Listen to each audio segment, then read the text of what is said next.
Bill and Ruth fell in love with the Benjamin Moore color Dry Sage, but they tried to match it using another brand's paint. I mean, it's close enough. Almost identical, really.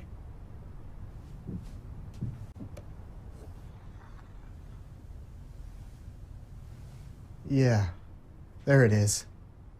Never trust another paint to be a Benjamin Moore color.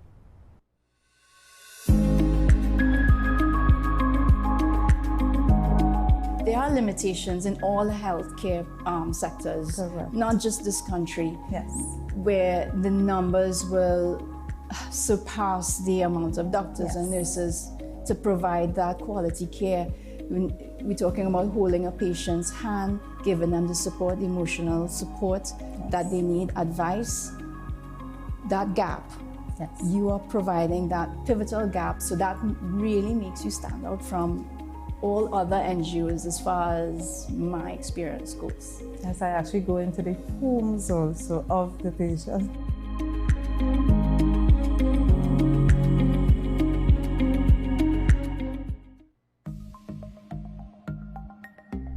Knowing how to tell authentic is as easy as 1, 2, 3. Find it, match it, search it. Step 1. Find the style number on the tag. Step 2. Match the style number inside the jersey with the number on the tag. Step 3. Search it. A quick Google search of the style number will verify the jersey is authentic when the search results match the jersey being searched. Don't be fooled by counterfeit jerseys. Before you buy, remember to find it, match it, search it. Fan Zone, 2 locations nationwide. Center City Mall, Chaguanas and Movie Town, Port of Spain. Nationwide delivery available. WESN.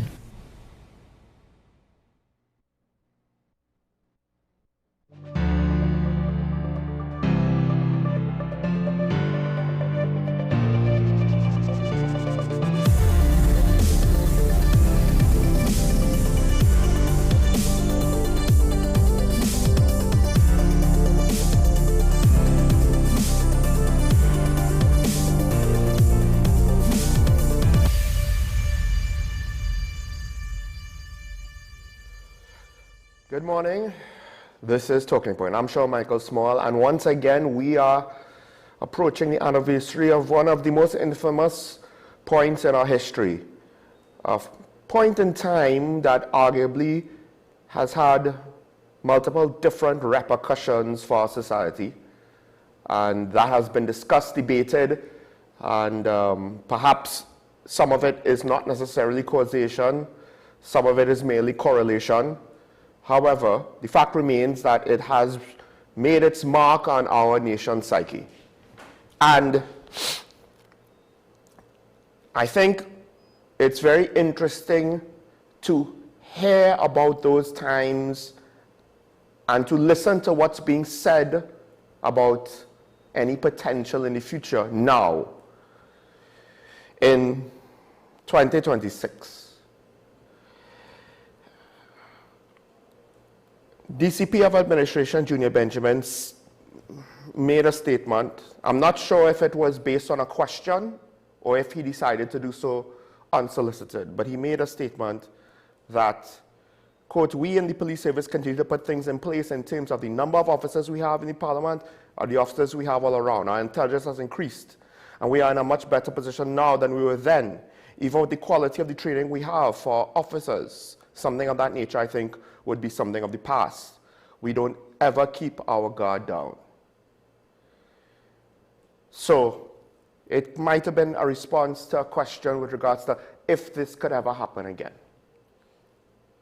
Now, there's a couple of things here. One, the thing is, on some level, you have to understand why he would be, one, willing to answer this question on the anniversary. That, out of context, should be fine. And of course, if he was asked the question directly, he can't shy away from it. Then it might seem as though perhaps there's a position of weakness, so he has to try to present a position of strength. That is one of the ways you deter these types of things. Unfortunately, the timing now when we are being essentially ruled via emergency powers makes the whole context a bit tricky. And there's a part of me that wishes he would not have had to say anything like this before. Part of it is, I do wonder, I don't necessarily remember a question like this or an answer like this being presented to the public in anniversaries gone by, or the lead up to the anniversary of the coup. So, you know, you have to look from the other perspective of, is this someone maybe trying to get a specific answer, trying to, you know, poke the bear, get a question that might not seem controversial on the surface to maybe make a point? Because the timing of it is unfortunate. I would rather wish we did not necessarily speak about things in such terms. I guess partially because it makes me wonder, is the police trapped in yesteryear? Because for members of the public, we look at the threats against the government, and at this point, they run the risk of not only looking as though they're crying wolf, but looking ridiculous if we continue to have threats against the government. Because this has been going on and on and on, and by the end of the year, we have one plot where there may be a successful investigation into people were detained but not charged. So again, depending on the results, if we have all of these threats against the government and no one is charged, and you have emergency powers to help you go after the people making the threats against the government, that you have intelligence on, and you have PDOs for, to detain them for. But of course, they don't want to necessarily explain to us how many PDOs, who's the PDOs, how many have been charged, how many have not been charged. They have refrained from doing that. It's almost as if they know that the public will find the situation questionable, depending on the details of the matter. The context of the now makes it seem as though the police are more concerned about threats against the government than actually being police. On some level, it makes me wonder to what extent are too many police officers considering themselves police officers for the government and not police officers for the state. It's not too dissimilar. What comes to mind is Reginald Amor as Attorney General. He always came off to me as the Attorney General, or rather, lead counsel for the cabinet of the PNM, not Attorney General of Trinidad and Tobago. Because without a state of emergency, would we actually have a handle on crime? Your own Minister of Defense said state of emergency is not a crime plan. The TTPS is saying that, DCB Benjamin himself, there are 7 fewer killings this year than last year, which on some level, I don't mind grading on a curve. I just don't know if 7 is not necessarily an improvement, so to say, worthy of celebration, in my opinion. If we went from 6 to 3 to 1, all right, that's something to talk about. But note, what are we potentially praising? That less people were killed. Is it within the realm of reasonableness? I would argue no. Officers continue to create history by slashing crime with a state of emergency. So what it proves is that you could take the criminals, lock them up without due process. Crime is low. Why am I praising you? Why am I praising officers? You have had the support of a government who is doing something that is of questionable legality and questionable morality in order to give you an advantage over the criminal element which you might think is deserved because they normally have the advantages. They don't have to operate within the rules of law. But the fact of the matter is, if the TTPS gets far too accustomed to operating in such a manner, we won't have a police service anymore. We will, by default, whether you intend for it or not, have a police state. And on some level, I would have much preferred if our police service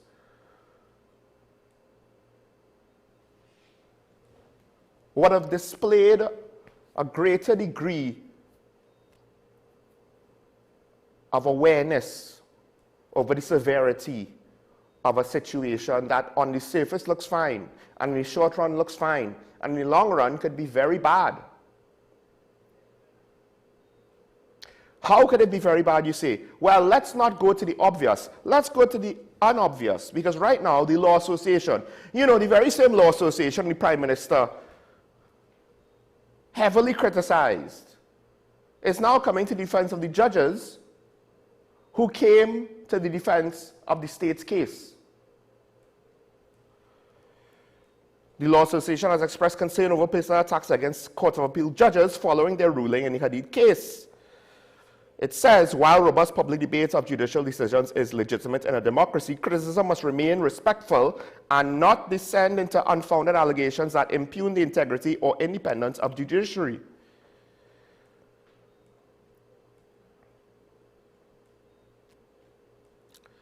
And then Israel Khan also had another point.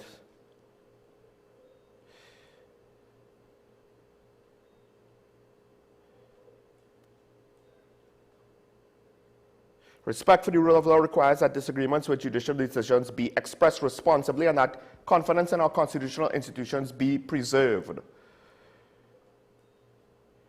When the matter is sub judice, that is still before the court, citizens must refrain from making public comments that could damage the independence of the judiciary or cast aspersions on the judiciary. So it's a balance that we have to engage in.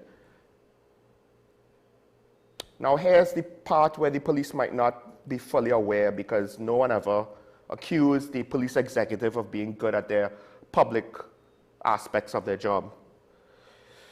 The Law Association is saying, look, we have to be responsible. We have to be careful that we don't cause the loss of confidence in the judiciary.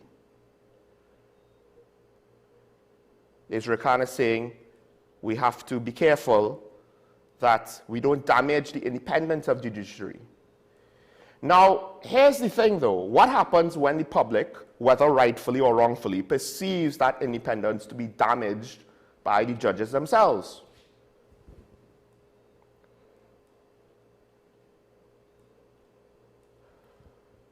What happens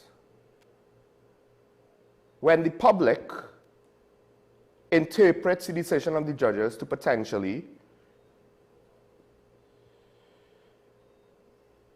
imply things?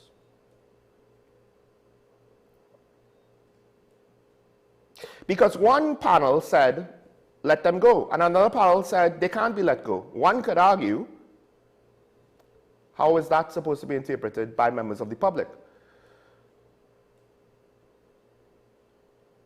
I won't doubt that on some level, the lawyers for the Adids are now trying to figure out if there's also a malicious prosecution lawsuit to be added on to everything else when it's all said and done. Of course, this is predicated on if they are not charged and if the evidence for said charges, normally once they're charged, if the DPP recommends it, it should be the case. I'm not necessarily going to take it for granted. If the evidence is sufficient,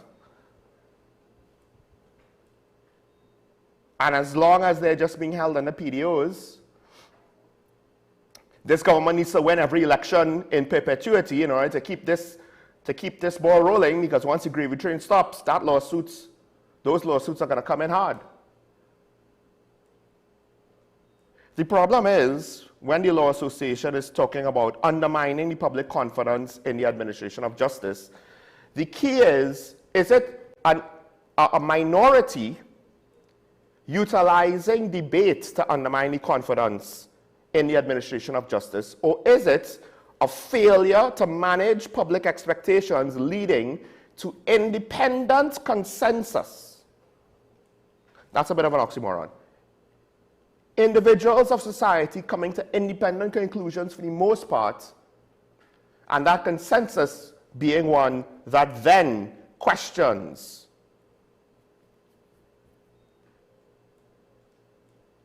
the capacity for objective or objectivity in carrying out the said duties of the judiciary. That's the thing. I understand people expressing themselves on social media could go viral and influence other people. The problem is, at what point are we going to just assume that to be true? Because one of the things that you see in business and in politics is the willingness to make excuses by saying, oh, it's these people who are creating a false narrative that absolutely doesn't exist, and that's why things look so bad. When a movie fails, it's because this demographic of racists or men, sexists, don't mind the fact that no woman went to see the film. No woman going to see the film, but it's the men's fault for not supporting the film. That happens more often than you would think. Or in the case when general audience stays away from a product or a film or a service because the criticisms are that said product, film, or service is bad, it's overpriced, it's not good enough, the quality is questionable, it's boring, it's impractical, it's unusable. And rather than wanting to admit that their creative endeavor was a failure, no, it has to be someone lying about the quality of my work. Now, I'm not saying that the judges are necessarily going that far. But this is a phenomenon now that, unfortunately, a lot of people in authority, they like to use the whole, oh, the internet is out to get me. Yes, it might be true that there are certain people who are leading the charge on it. But there are many things where people will come to their own conclusions on their own.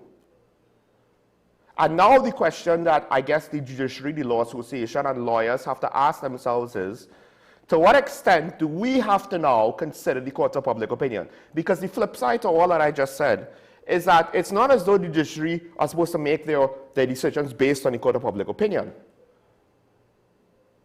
But what they do need to do is manage their communications and their public relations, particularly outside of any ruling, a lot better. And demanding respect in a situation where people are questioning the authenticity of the situation is a very, very, very difficult position. Because now you're saying, listen, you all just need to shut up and respect us because what? Just because. That's the thing. I understand judges, justices, the importance of the judiciary, the responsibility, the respect that it deserves. But on some level, it comes across as respect us just because.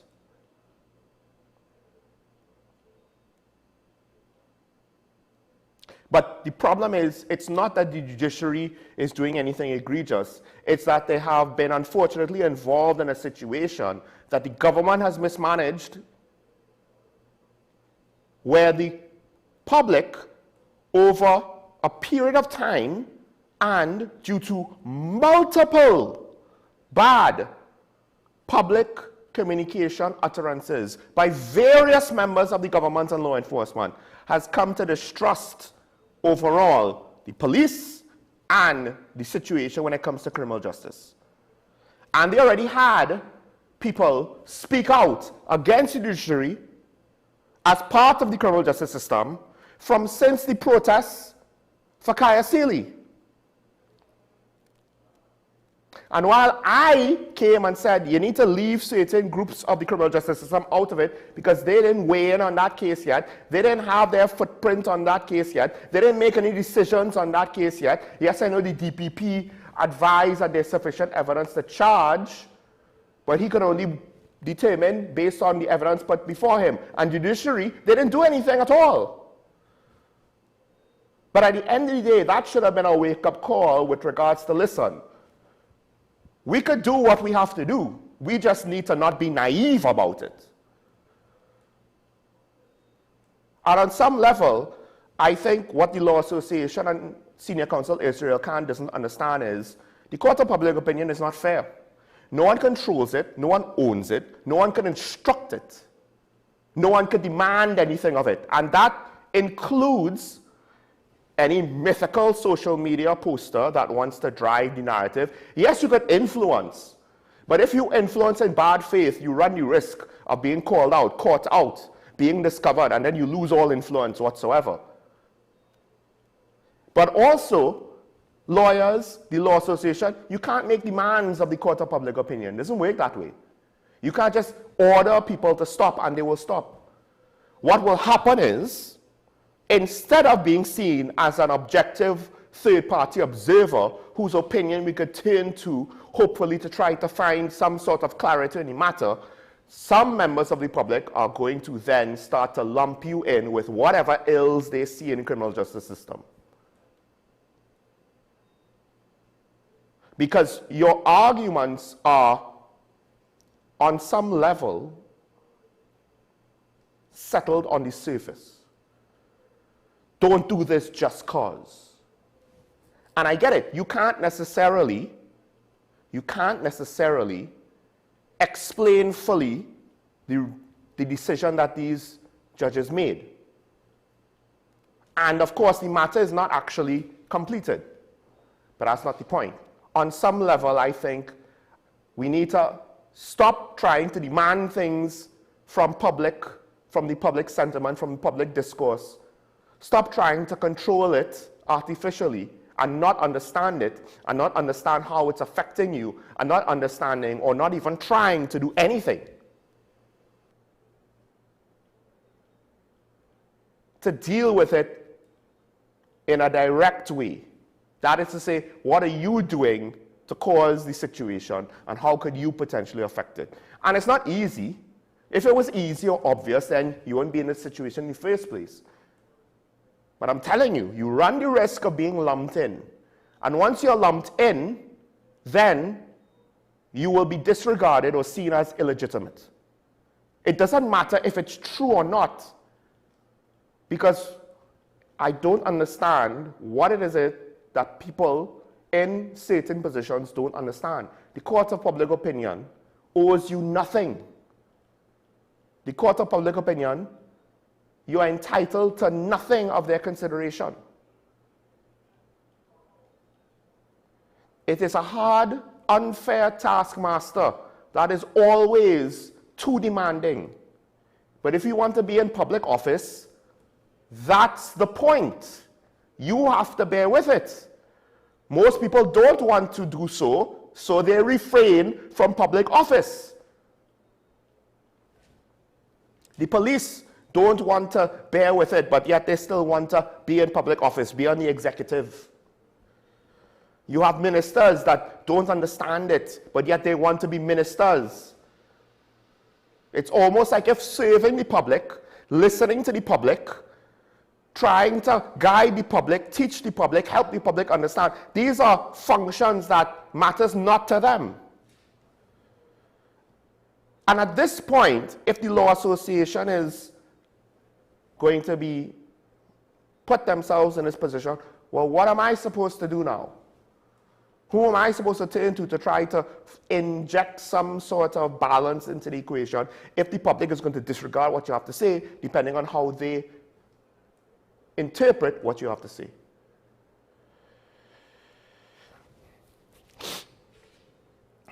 But I just find it very interesting that the Prime Minister did not once again criticize. Notice she didn't criticize, maybe she will tomorrow, I doubt she will for obvious reasons, criticize the Law Association's utterances on this matter. All of a sudden, the wicked, evil PRM cronies. Because, yeah, let's go what the Prime Minister had to say. Why should we believe your measured response now? At least that's what some people might think. Here's the thing, when people's emotions are high, you can't just demand that they abandon their emotions. You can't just demand that they bottle it up or they feel something else or they repress their anger. Someone has to lead. Now, the sad reality is, one could argue the judiciary can't really do anything about this. The leadership should be coming from the government. Leadership over this whole situation should be coming from the government from the beginning. The problem is that needed to happen since January. And what we have is Minister Alexander saying the home invasion law is working.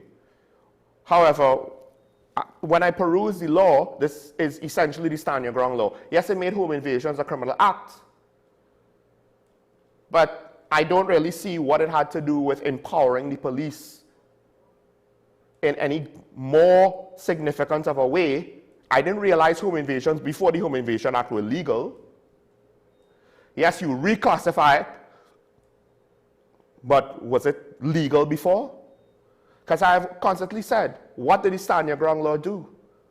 The ministers pointed to the success with regards to the police and how it's improved their capacity to protect their citizens. Okay, how?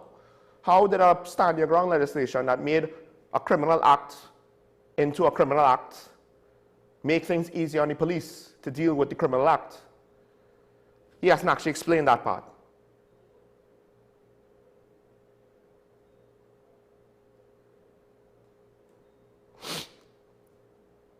And also, he has a real interesting way of trying to justify the FUL situation, given everything that the government implied. It's not that they didn't deliver on campaign promises. It's that they implied a lot, and all those implications seemingly are hot air.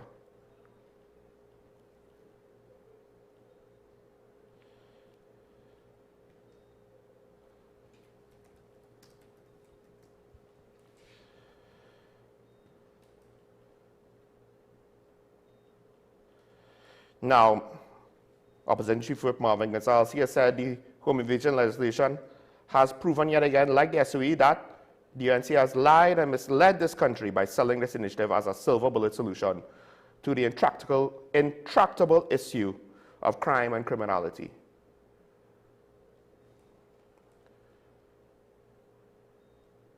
I think part of the problem is, one, do we feel safer? I technically don't. That wasn't just me trying to be stubborn on a point when the caller asked. And has home invasions significantly gone down? And can we prove a causation that it had to do anything with police action outside of the SOE and had nothing to do with potentially the ebbs and flows of just what criminals decided to do this month, and is merely a correlation? If it's a trend over the course of multiple months, half of a year, a whole year, that's saying something. But the minister can't even technically say exactly what part of the home invasion law has allowed the police to be better empowered. And as far as I'm aware, the stand your ground part of it has done nothing. Absolutely nothing. And dare I say, in most cases where you see multiple intruders, in an overwhelming degree to the individuals that they are going after, you're going to stand your ground with a broomstick? I saw a video of a lady and some children, and 3 men came through their gate, surrounded them, pushed them inside the house. That's all that I saw weeks ago. Yeah, I'm pretty sure there was nothing that lady could have done, even if the children weren't there.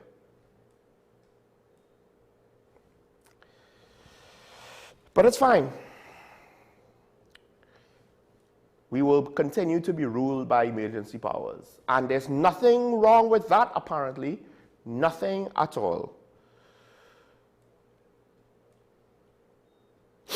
Don't listen to what the Inter-American Commission on Human Rights has to say about it. No. It's fine, nothing to see here. Let's take a break. When we come back, we'll continue the conversation. Stay tuned. This is Dr. WSN and Sean Michael Small. We'll be right back after this.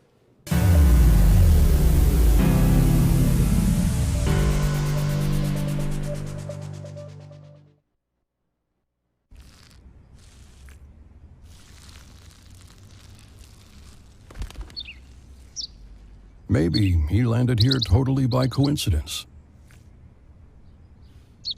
But if by chance he's admiring your fresh coat of Benjamin Moore soft sky blue, well, that's a pretty high compliment. Coming from an expert.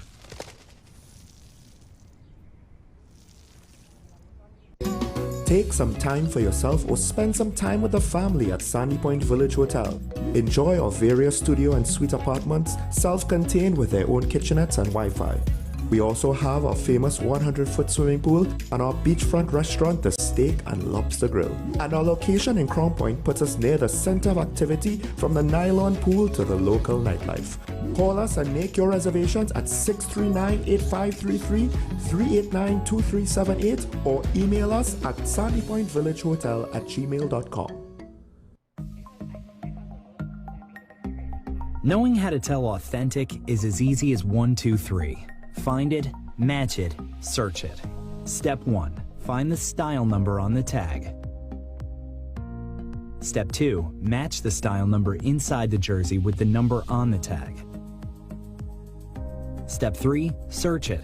A quick Google search of the style number will verify the jersey is authentic when the search results match the jersey being searched. Don't be fooled by counterfeit jerseys. Before you buy, remember to find it, match it, search it. Fan Zone, 2 locations nationwide. Center City Mall, Chaguanas and Movietown, Port of Spain. Nationwide delivery available. In this day of stay at home and work from home, home has never meant more than it does today. Whether you're looking to buy, rent or build your new home, now is the time to get going. Gittins & Gittins Real Estate Agents are here to take you to that place of your dreams. Let us take you home. We help you find that rental to rest along the way or journey with you to find your home destination. Investors and commercial enterprises too, call us and we'll walk the distance to place your business in just the right location. Owners, leave the headaches to us. We'll find your tenants or buyers while you stay at home. We'll even manage your property at your bidding.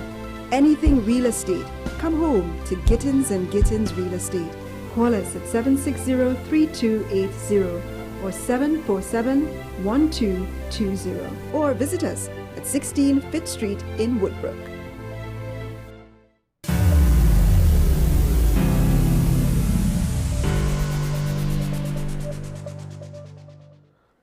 I'm back here on Talking Money at WSND Content Capital, and I am joined this morning by someone new to the program for the first time we have with us.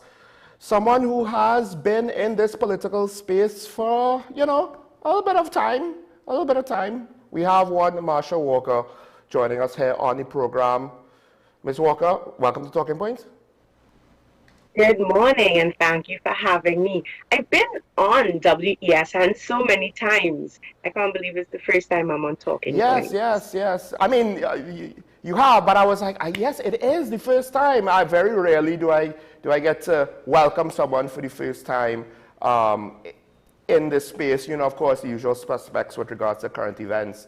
But I think the timing is pretty good because I get to ask you a question, get to feel out your opinions on what's going on with the nation right now here, to introduce yourself to the audience, because not necessarily thinking, hey, what do you agree about this, what do you agree about? What do you just view in general about Trinidad and Tobago right now?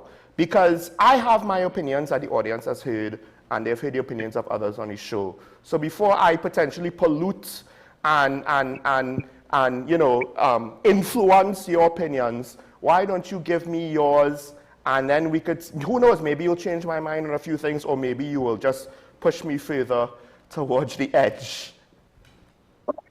at standing firm in my opinion. So it's fine if you were to give yours. It's actually really good to hear. I like to hear people's opinion, and then I could say, I like, I don't like, this is why I like, this is what I don't like. But I do think in terms of where we are as a country, I mean, barring the fact that I am Christian, so to say I feel hopeless, I mean, my hope is in Jesus, right? But on a, strictly political point of view, there seems to be very little hope because persons would have been fed up of PNM, and so they gave UNC what would be a second chance, I think. Maybe because we felt as though the persons that were involved in the People's Partnership, maybe they were not seen as candidates in the 2025 election. But after a year, what is clear is that UNC is not the solution to PNM. And there isn't really a third party, and I don't necessarily like to call it third, but, another option. There doesn't seem to be a viable option presenting themselves. COP at the time, and I think between NAR and COP, maybe the country is jaded by third parties. I would like to hope that it's a new generation, and so maybe some of the old hurt isn't there anymore. But we need to see a third option, because what's going to happen is a revolving door. Like we see it. We see 2 terms of PNM. The country gets fed up. They give somebody else a chance. Eric Williams said it, and I hate, because I'm not a fan of Williams at all, but I hate to say that, his words when he said the only alternative to PNM is chaos. And I feel as though that is what we're seeing with this UNC government right now. It's chaos. Yeah, so and PNM's gonna, it doesn't look like it right now, but before 2030, PNM will get their act together, because as much as I don't think they can govern the country, I think they are an organized and disciplined political organization. We've seen very similar to Patrick Manning changing out Keith Rowley. And so once you see a change at the top, people tend to be more forgiving, and they tend to say, well, let's give Penny a chance. That was Rowley. But PNM will get their act together by 2030, and then they will have another chance. And I'll be honest, PNM's had a lot of chances. They've really had a lot of chances. When you look at how often they've been in the seats of power, while we've been independent, and they've not taken us to developing status. The amount of money that has passed through, we can't, in terms of resources, we are as privileged a child as they could get, and we've not done anything with it. PNM has had their chance. They have failed. They failed to take us to where we need to go. But unfortunately, UNC is not the solution, and they are showing it once again.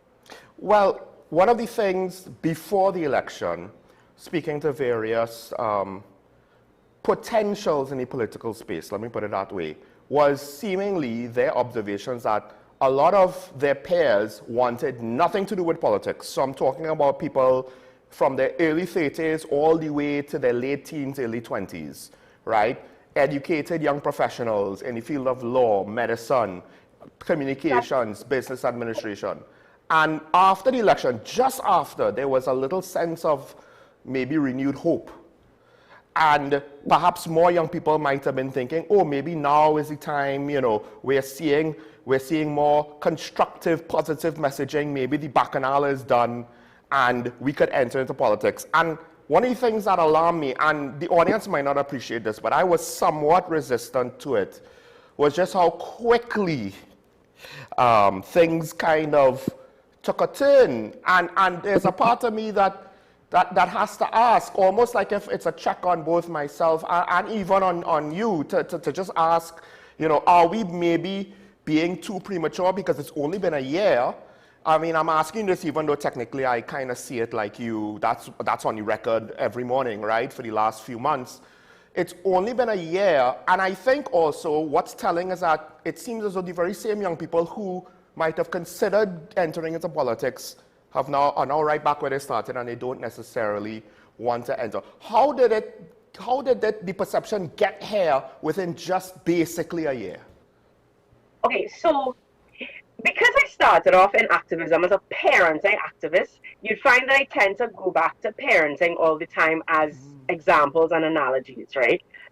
There is like a learning trajectory. So I know milestones, and I know that, okay, my child isn't going to walk as they come out of the womb, right? But I need to see certain things. I need to see them hit certain milestones.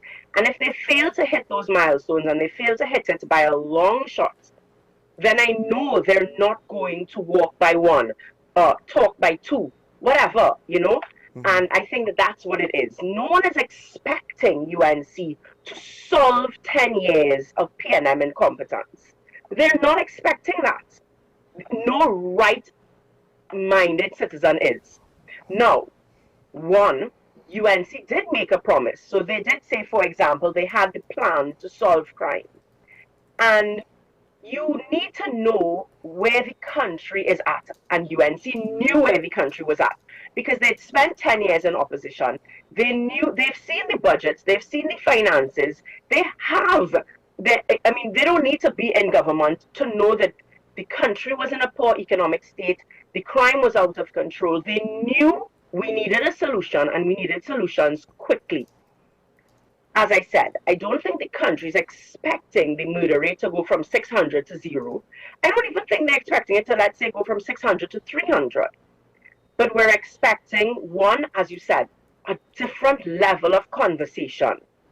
So when you have senators, government senators, that blame PNM every single morning while they're eating doubles and coffee, when you have government senators, ill-speaking women, the level of misogyny, the kind of filth that comes out of government senators' mouths, and they seem to be unchecked. So you can only think that they have the blessing of the Prime Minister. And I think that these are the reasons that we're fed up already. It isn't that we expect you to fix things right away, but we expected, one, certainly a different level of conversation. We expected more collaboration. I think Keith Rowley was one of the most arrogant prime ministers that the country's ever seen. I think he has amazing political acumen. I mean, the man is a top-notch politician, top-notch debater, and he may very well have been making very difficult decisions that the country needed. But his personality rubbed everybody the wrong way, including PNM, which is why they had 100,000 less votes than they did in 2020, right? So I think that that's the issue. It's not that we're expecting Forex to fix immediately, but you can't tell me that we are missing $1 billion. You've withdrawn US millions of dollars. You clearly didn't withdraw it to pump it into the system to help with the Forex issue, because banks aren't giving us more because you've withdrawn hundreds of millions of US dollars. And when we ask for it, we just get silence. There is no press conference anymore. We don't even know if the government's holding cabinet meetings. The Prime Minister has not faced the country. And there's a level of hypocrisy with that, because we wanted to hear from Keith Rowley, and the opposition said that he was disrespectful, he was not facing us. I remember when the state of emergency was called on the PNM, and it was George Young and the opposition at the time, so Kamala Prasad-Bissassa would have been the opposition leader, and she had a real problem with the fact that the Prime Minister did not face the country. And what we're seeing is an absent Prime Minister. We do not even know if she's writing her own WhatsApp messages. And I think that that's why it's not that it's a year, but it's the trajectory, it's the note that they've started on. One of the things I found interesting was, because I was right there with them at least until the first press conference and a little bit after that. Because I thought I saw genuine emotion from the Prime Minister when, well, she said she'd find the money. That was a question from since before the election, where you're going to find the money. But it makes some of what they said post-election and how they've treated with situations post-election, makes some of their political promises now very, very interesting in hindsight. And by interesting, one could say questionable. Because there are some people who say, well, they didn't know how bad it was, they didn't know how bad it was. But as you pointed out, and as I've tried to say, a lot of people knew how bad it was. A lot of the economists and the commentators and the reporters knew how bad it was. And on some level, was it that the opposition didn't want to believe what the government at the time was saying, because they promised 10%, amongst other things. And now we have to ask, you know, didn't you know if we could have afforded this or not when you made this promise? How convenient it is, because everyone anticipated, oh, well, they're going to give labor 10%. No, it's not just labor. No, they only gave 10% to one or two unions, and everybody else needs to settle down and deal with the same amount of money that when the PNM promised it, it was unethical, it was wicked, it was vile, it was cruel. And I find myself coming back to that often now. Things that were wicked and vile and cruel, now conveniently, oh, well, this is what we have to do. But they don't even tell us the justification. Somebody else has to say it. So let me go to the part where maybe they didn't know how bad things were. There is a real social media manipulation happening at the hands of UNC. And that is what I find to be the most disturbing, because there's a real propaganda campaign. UNC has access, as the opposition, they would have had access to all of the government's finances, unless they were not doing their jobs in opposition. And they were absolutely sleeping on what we refer to as the yellow books. They knew the state of the country. We get quarterly reports. Funny enough, we don't get them under UNC now, but we used to get quarterly reports of the HSF. The central banks put out their reports. Every single year we have a budget and we have a mid-year review. And if you have ever been privileged, it's too far for me to just run and get it now. But the yellow books, I mean, they're massive. And you can literally see to the cent everything that the government has spent. Which, I mean, and I wanted to talk about that, the budget debate that was crashed by the UNC. And again, the propaganda, they said PNM wasn't ready and PNM wasn't prepared. If you look at the committee stage, they were clearly prepared. And kudos to PNM, because for having such a small opposition, they're doing a fantastic job in terms of, well, at least in the budget. I do think maybe their social media could be a little bit better, because the average citizen is not reading the fine lines of the budget books. And that's where we're seeing the problems. That's where the questions need to be asked. That's where the media needs to get their hands on those books, find an economist and sit and dig through it, you know.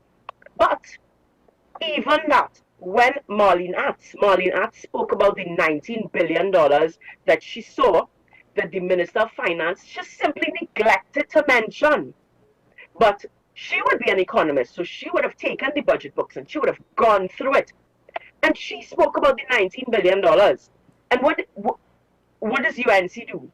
They send out their social media trolls to shut that conversation down, to bring noise.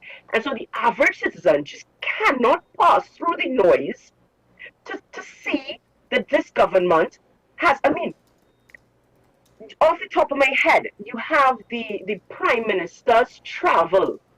That allocation alone, that one line, went from what would be traditionally 1 million, 2 million. So when PNM took it from 1 million to 2 million, UNC would have said, you double it. UNC took that figure to $9 million in the last, well, this fiscal that we're in. And nobody's talking about it. It's not making headlines. I mean, I saw headline after headline regarding the Balizé probe.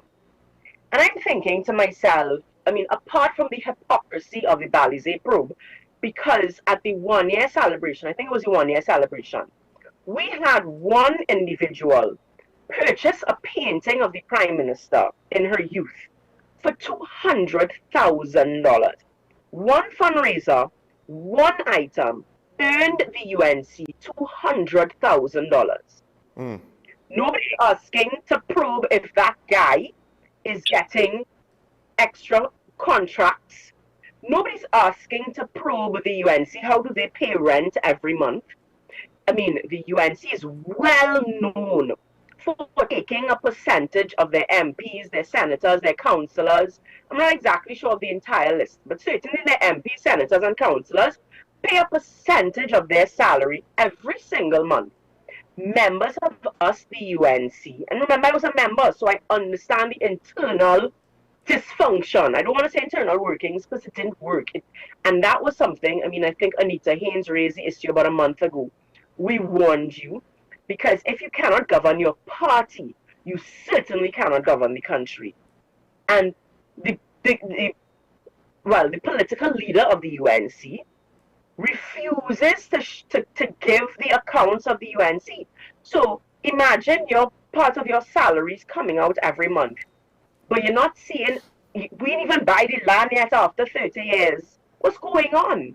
It's reasonable for members to ask, where are the accounts? What is the status of our land and building fund? They wouldn't answer that there. So when you're coming to talk about the Balizé probe, there were car raffles in Pandey's days to raise funds for the headquarters. Members, just like members did, I mean, again, conceptualize these numbers. You wrote a check for $200,000. On one night, you just wrote a check for $200,000 to buy a painting of Kamla Prasad-Bissessar. If UNC was in fact serious about raising funds to build a headquarters, they could do it. They could do it. Well, I mean, the funds that UNC spent on the 2025 general elections could have built a headquarters. Let's not pretend that incredible amounts of money was spent, whether it be in kind, or however it was. They put out a campaign like no other. Now, speaking about that election, though, because there were some questions with regards to what they were saying on the campaign trail, but I feel as though the easy answer is, well, the PNM is asking us such as a nonsense. Where were they when XYZ happened? Kamla Prasad-Bissessar as opposition leader, up until maybe, I don't know, a few months or a year before the election, I don't think was seen by a lot of people as members of the public as a viable alternative in advance of the election. If the PNM didn't, for lack of a better way to put this, sink themselves in more ways than one, because you had controversies of governance, and then you had the succession situation with Stuart Young, who he himself looked like a horrible candidate for that entire election process. I do wonder if the UNC is kind of taking this, we have a mandate. Look at the majority that we won. Look how much we beat the PNM by. But the number of voters who participated shrunk. So I do ask, how do you have a mandate with 54%? Yeah. So, well, that's interesting. Again, so you see a lot of hypocrisy, because Kamla Prasad-Bissessar would have actually said that Keith Rowley did not have a proper mandate. She often said that he was a minority government, meaning he didn't have a very large percentage of the population vote for him. Which, guess what? In UNC's case, I think is even less. What you saw was 100,000 PNM votes decline. UNC only increased by some 20,000 votes. And we can say that that might have been as a result of, you had the coalition, so some of the smaller parties would have brought in some votes. But even UNC by themselves, they didn't increase by some more than 20,000 votes. And I think, again, people were just absolutely fed up of PNM. So you saw 100,000 PNM supporters decide, which is what a lot of PNM supporters do. We talk about the real base, not those who swing from PNM to UNC or swing from PNM to not voting or whatever. The real PNM base, they protested, they did not come out. That's the bottom line. They did not come out. They were not prepared to vote for UNC, but they were not prepared to vote for this version of the PNM. And so PNM's votes dropped by 100,000 votes. UNC got about 20,000 new votes, possibly which would have been some public servants that bought into the 10%. So if we put UNC in power, and that in itself is a very dangerous thing for trade unions to become so closely knitted with the government. That's trade unions are supposed to be independent, but UNC would have used them to get some of the votes. But I want to go back to, because when I was talking about the Balizé probe with the headlines, I went into the double standard of it. But what I wanted to say was the UNC, and again, I was the vice chair of the PR committee, so I understand taking front and causing the narrative, forcing the headlines. We want to create, because I don't know if you realize, but social media is driving the headlines. When something goes viral, all of a sudden it becomes news in real stream media. So UNC has mastered the art of designing their own headlines. And so you had Balizé probe, Balizé probe, Balizé probe. Balizé probe was happening on the headlines while this UNC government not only withdrew billions from our HSF, well, US millions, right, which is equivalent to a billion TT dollars. Not only did they withdraw from the Heritage and Stabilization Fund, they sold assets to do it. And so for me, I would have liked to see the headline say, government sells assets to facilitate billion-dollar withdrawal. But instead, we saw a Balizé probe. Because if you ask me, the UNC are doing a really good job at manipulating the headlines. They knew that the HSF report was coming out. And so all of a sudden, and again, we talk about the meritless fiasco and the independence of these bodies. But do you feel like if these bodies are any more independent under UNC? So, it's almost as though you went and you requested, you forced Balizé to hand over their documents again because you wanted this as the headlines, so that somewhere in the middle of the newspaper, somewhere hidden in the article, where the average person is not going to pay attention, but the red letters on the headline news should have been, government sold assets to facilitate US million withdrawal. That's what it should have said. Do you know what assets they were off the top of your head? So when I say assets, I don't mean like brick and mortar. Financial. So they sold, yes. So they would have had to sell. So I mean, again, imagine you have investments. You have an investment portfolio, and things are hard. So you and your wife sit together and we say, listen, we may have to sell some RBC shares. We may have to sell some FCB shares, some KFC shares. I don't think KFC is traded, but whoever's traded. Shares, you go and you sell some shares because we need money. We need cash. And people are missing that the Minister of Finance, within his first week of taking office, said that they had to withdraw from the Heritage and Stabilization Fund to meet recurring expenses, to pay salaries, to pay bills. Am I correct? Even withdrawing to invest in or whatever. Am I correct? Because this is something that we here criticize the then PNM government for. But my issue is, as far as I remember, things like that was also criticisms leveled by the opposition about how bad this was to take out money from capital investments and from financial instruments and to put them into recurring expenditure. And because, I mean, we did. We saw Colin Wade basically do that for at least 2 budgets in a row, right? Very clear as day, coming down to the end, if not before, right? And my parents actually withdrew from the Heritage and Stabilization Fund in 2016. So they would have taken office in 2015 and they withdrew in 2016. UNC beat that record because if we actually, you know, we were saying, so what, within your first year you withdrew? UNC did it within their first month to 6 months. I think they withdrew twice or 3 times. Unfortunately, once again, the Heritage and Stabilization Fund quarterly report is late. So we're not even getting proper accountability for us to really know how bad things are. You know, so that particular one that I'm talking about happened in 2025. We haven't had any reports for 2026 thus far.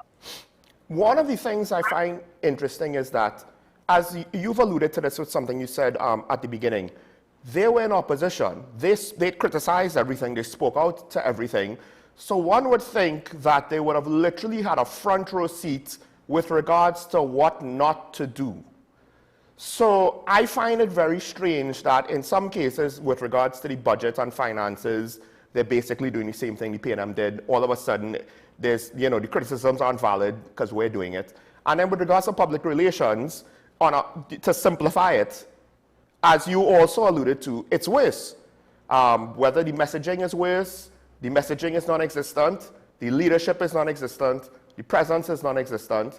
And the thing is, when I say these things, it's within the first year. It seems premature because, I mean, look how fast we got to this point. This is kind of crazy. How could it get here? But at the same time, it is what it is. And, I mean, what do you make of that? Because I can't understand how you had a front row seat. You saw what bad public relations did to you. And now you're not just doing just as bad public relations. Seemingly you're doubling down on certain things, because two of the things that I have no good explanation for, and I do try to play devil's advocate at times, is and now I respect him for his ability, Dr. Kirkmehu, what he had to say about Dr. Eric Williams. Whether you like Dr. Eric Williams or not, I think it was just, I didn't understand what he was trying to accomplish with those things, the first go around, when we didn't have the parade. And well, Mr. Alexander and one of his rants about certain racial demographics. And of course, like you, we questioned, were these approved messages? What's going on? And it makes me wonder, like, is it that their grasp on things is so shaky at best that they're going to these extreme talking points? I don't know what to make of some of these things. I think that that's the issue. The country doesn't know what to make of these things. I do think that they are distractions. I know that it's very interesting. You talk about Kirk's abilities. He wrote a Facebook post maybe a month after the UNC got into office. And I saved it because it was textbook propaganda. And he listed everything that they would have done. Remember, I spoke about controlling the narrative and stuff like that. And I think there is a wearing down, which is happening. They are creating a lot of noise. And I don't know if they're being empowered. One, let's not pretend that when the US sneezes, we catch a cold. And Donald Trump has a way about him. And he's been president twice. Similarly, Keith Rowley had a way about him. Yeah. And he retired undefeated. So maybe, just maybe, there is a thinking that they can get away with it. I think that and you could see it in their messaging, the way that they continue to, every time you ask about UNC, PNM did it too, PNM did it too, PNM did it worse. And that is clearly what their game plan is. To leave us feeling like, well, what's the option? Remember, I said that from the start. Because they are reminding us, and they're going to make sure and keep reminding us for the next 5 years how bad PNM was. And they're trying to pin on Penny that she was silent. She was silent under Keith Rowley, which, to be honest, she was not. She did run against Keith Rowley. And I always say when somebody is sent away to become ambassador, that's what Keith Rowley was doing, was keeping her out of the ground, because Penny is very good at being on the ground, right?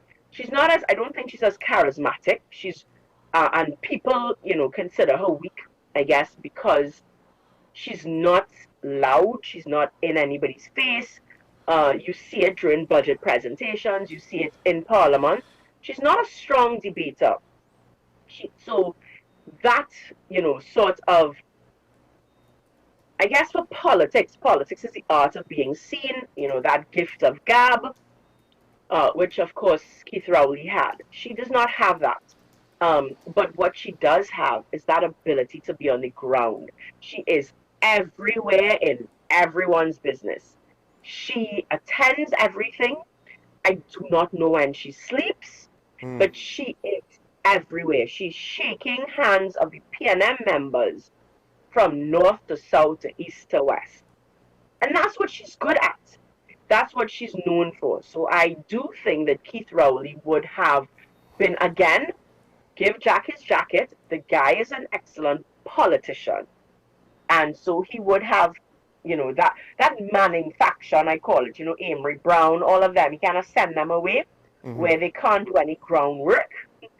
And so, but as soon as she came back and, you know, he was forced, I think there are always people who, no matter how much you dislike them, how much they speak out internally, you can't not put them on your slate. And so, you know, Penny came back as, you know, the candidate for Arima, the MP for Arima. And I don't think there's anybody that can say she's not a working MP.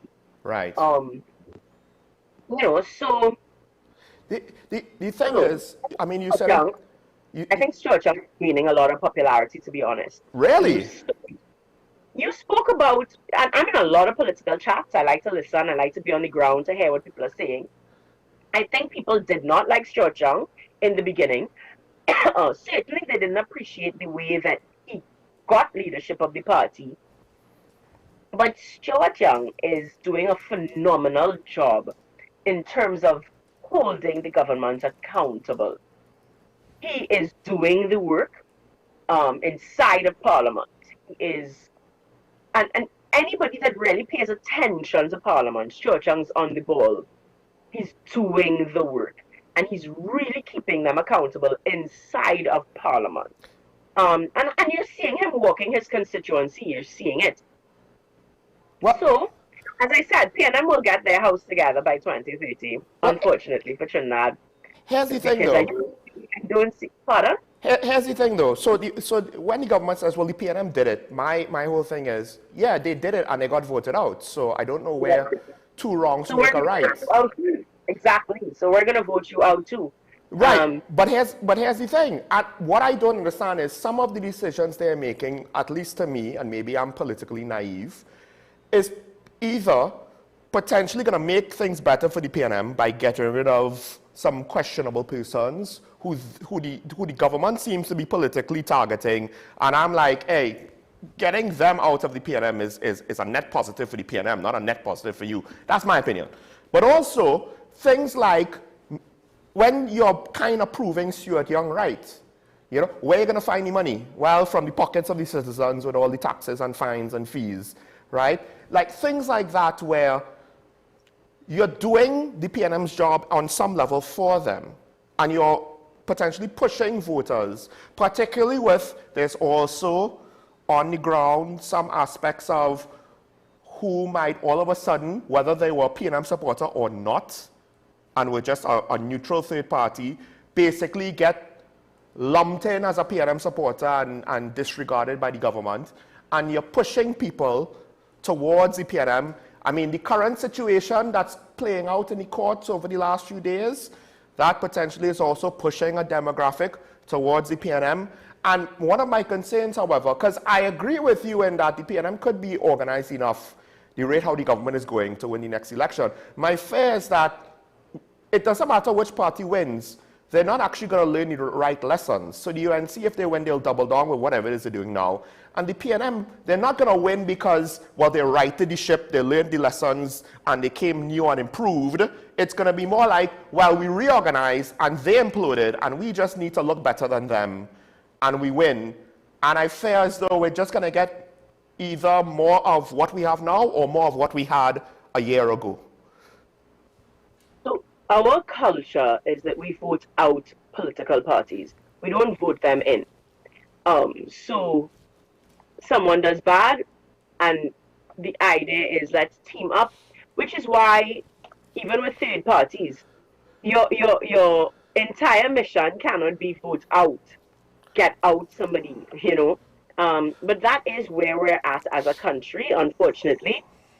We always feel desperate and we just need to vote out somebody. Let's just vote them out. I was told by a senator, well, it would have been an opposition senator, you just need to be in power once, you know, and you're set for life. So I don't know if there is a thinking that, you know, be in power once and you're set for life. And it doesn't matter if they get voted in or not. Certainly the Prime Minister is at the age where, you know, she may not have another term in her. So who cares? You know, whether or not, I don't know what she's thinking, but I do feel as though when she started, when Kamla Persad-Bissessar started in politics, her heart was in the right place. And maybe she's jaded. Maybe she feels as though, listen, I've done well. Because I think that the UNC is a good government in terms of what they stand for. And I've always said that PNM, and that's why I find it difficult, regardless of how organized they are, I think they may be a little bit too socialist for my taste. You know, that whole philosophy of handouts, I think that we have too much of a public service. I think we have too much government involvement. I do believe in small governments, and the PNM loves big governments. And we've sort of been settled on that, which is why, I mean, I don't know if ever, let's say I formed a political party and I came up with a manifesto and I started to talk a little bit more capitalism, you know, obviously taking care of the vulnerable, but, you know, saying, listen, and let me privatize this and privatize that and privatize this.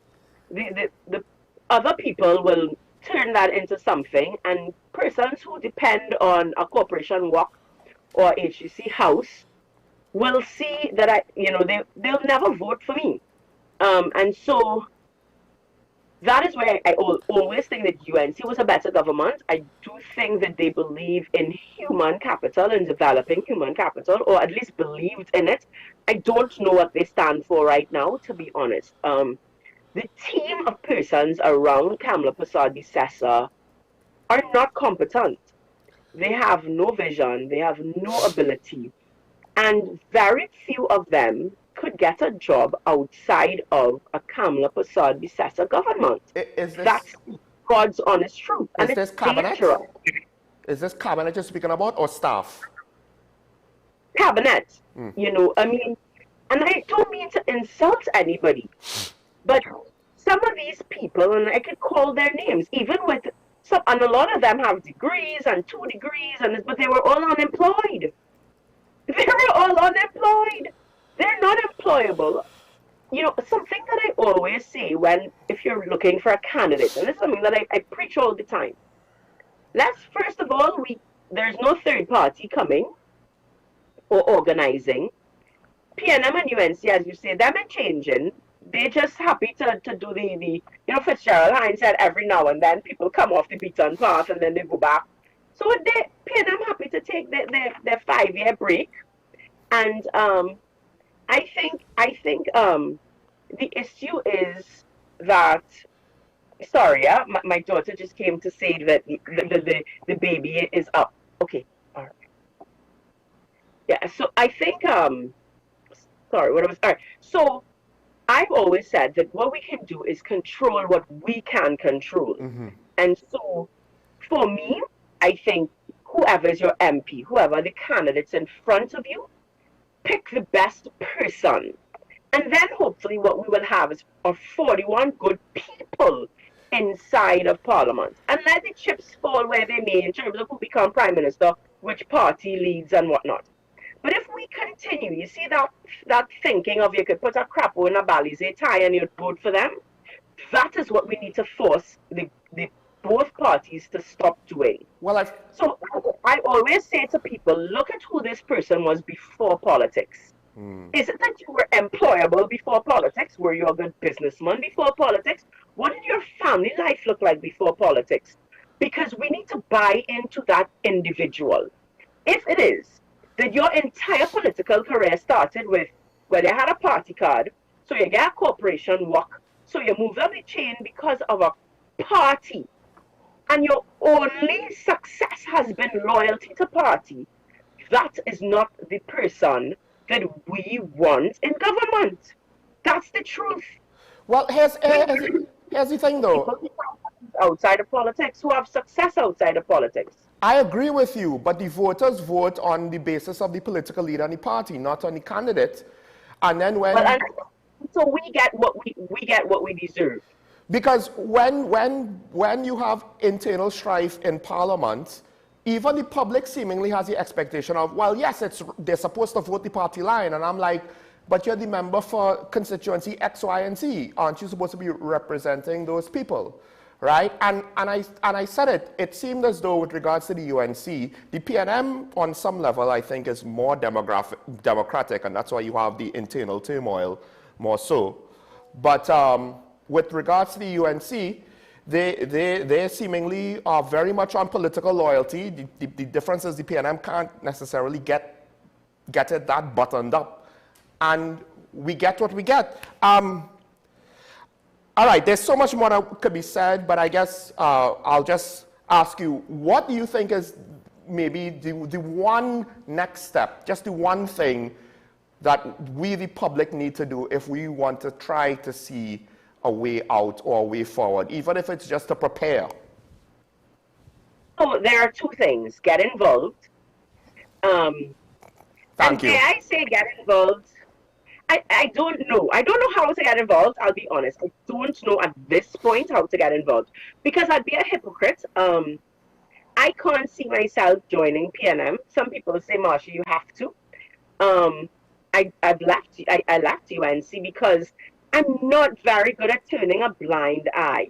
And I can't imagine being part of a government where, I mean, imagine going to church on a Sunday and somebody say, dude, we're going on with Alexander and Roberts. Their mouth, naked. The kinds of things that come out of their mouths. How can you, a person of integrity, say nothing? How can you walk in public and know that you belong to that political party? It's really very difficult to belong to a political party that, I mean, it's nasty. It's beyond nasty. And so, you kind of go, okay, well, what about PNM? PNM's more disciplined, blah, blah, blah. But again, then, there's a saying, birds of a feather flock together. And so I can see why young people, and I mean, it's not just young people, I'm 43, and I can tell you my colleagues and older are not prepared to be in politics. They're not, because it's, Basio Pandey would have said politics has a morality of its own, but politics in this country has gotten to such a gutter position that nobody wants to be aligned with any of the political parties. And as I've said, there isn't any third party anywhere on the horizon. But I do think that that's what's needed. I think that we need like-minded citizens to come together, to be prepared to be on the front line. I think we need good businesses, honest businesses, to be prepared to fund it and finance it. And Because at the end of the day, that is it. That's what we have, right? We have a first past the post system. So we do need to find a political party that can get in there. I honestly do think that even if a political party gets 3 or 4 seats inside of Parliament, maybe they can negotiate. So Gary Griffith used to say, well, I'll be the kingmaker. So you don't necessarily need to be the king, but you can hold a position of power where, I mean, and I think that would be the best next step for Trinidad, where PNM has a few seats, UNC has a few seats, and then you have a few independent candidates maybe win something to break the deadlock and to have, have them negotiate and fight and figure it out. I don't know, but something has to give right now, and the only way that's going to work is if citizens get involved. We have to find a way to get involved, even if it is to protest. And I don't mean burning tires protesting, I mean talking. Don't get tired. And that's what they're trying to do. They're trying to tire us out with the noise. Don't get tired. And because, we have to, I don't know. I don't even know if they take us on, to be honest, at this stage. Because, as I said, I think both parties think that no matter what they do, well, they're in power for 5 years. So raid the treasury for 5 years, and then the next one raid the treasury for 5 years, and they can keep going until we figure things out and really get another option, I guess. But we can't give up. That's what I do know. We can't give up. So we have to keep trying things. And to the young people, I think, I think that we have to keep at it. I do have to go now. Yes. I'm seeing a second phone call. I've been here really long. I've been here really, really long. I didn't realize. And the baby is up now. Well, we appreciate you. We feed in public. I don't think, or at least a 15-minute break. I don't know how long your show is, but I do need to go feed and come back. Yeah? Well, we have half an hour left, so I don't know if you have anything else that you want to mention to the public, but we'll be opening up the phone lines, so we'll be taking calls from the public. But of course, we could continue. Yeah, I'll tune in, and if not, I'll come back after I feed. Sure. Okay, thank you so much, Marsha Walker, someone who has seen how, unfortunately, the sausage is made. So we have half an hour left. Let's just open the phone lines one time.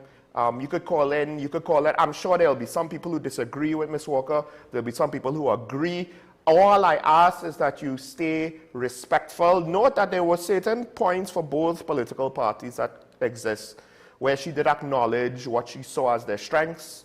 But I think one of the things that you notice, because you see a little bit of it, a little bit of similarity with how Karen views politics. People who at some point, they have a limited stint, they see what's behind the curtain, and then they're out. They don't necessarily want to just try to find a career path and with whoever will give them an opportunity. There's a certain type of language with regards to the level of disappointment and the unease of operating in that space. If you don't want to necessarily risk compromising yourself, right? And that's, I guess, the catch-22 that a lot of young people, they kind of weigh their options with regards to that. We don't necessarily all know how compromising a political career would be, but you kind of see how everybody conforms to a certain way of being once they get into the system. And do you necessarily want to see yourself acting like that, being like that? You know, to what degree can you look at your friends outside of politics and look them in the eye and say, you don't understand, everything is all right, this is why, everything is above board, everything is good, there's no corruption here, there's nothing untoward here. And dare I say, I doubt most politicians could say that to their friends and family.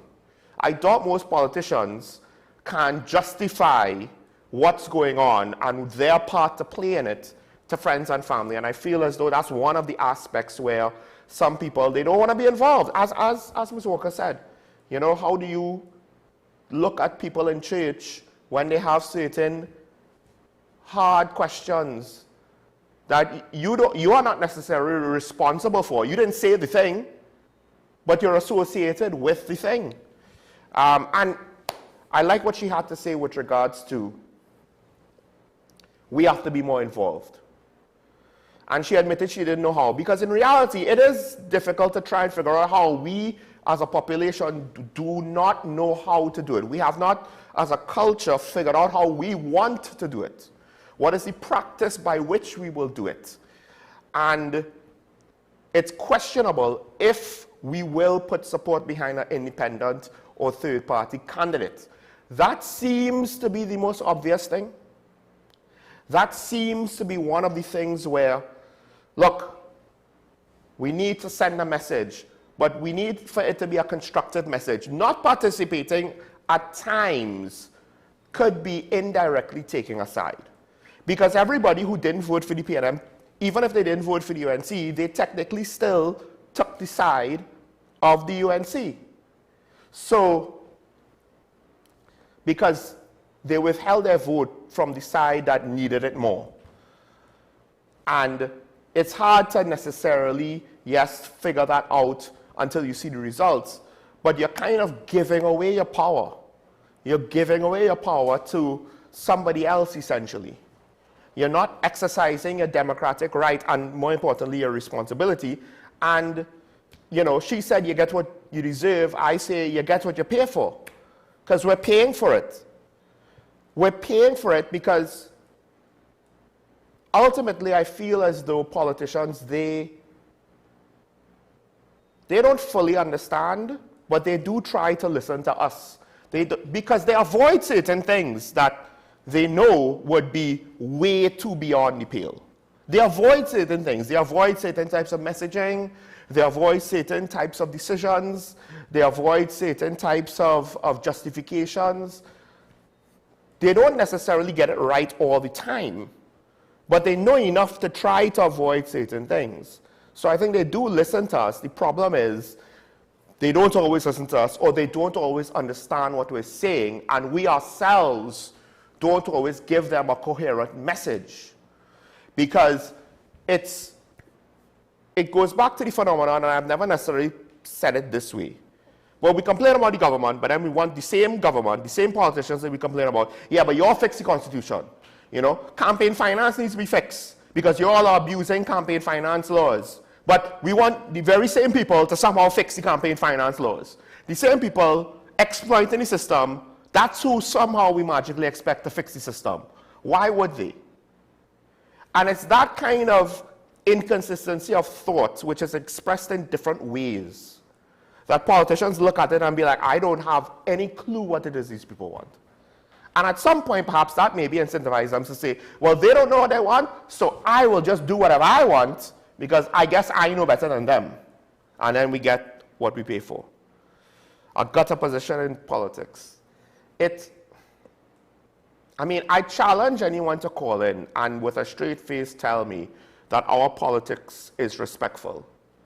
Our politics is above board, is professional. It's everything that we want and need it to be.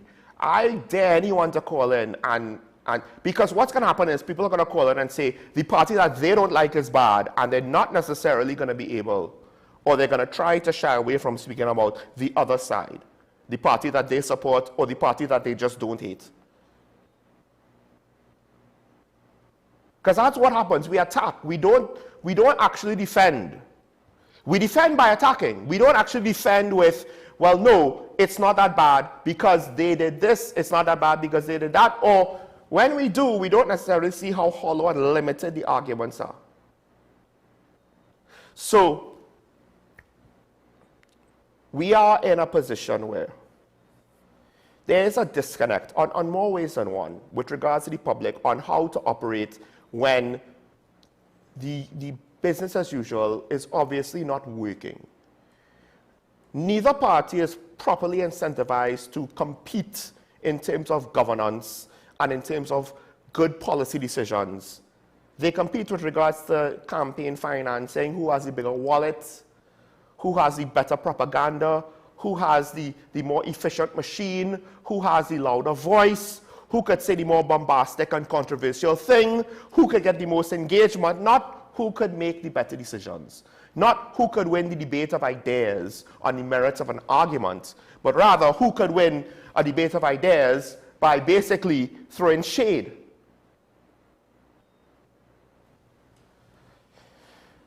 And how do we get a population now to move away from that? Because around the world, if you really look at it, it seems more and more that whether it's the UK, the rest of Europe, the United States, Canada, a lot of the countries that we might have looked to as having more mature democracies, longer established democracies, more mature societies, they're doing what we're doing.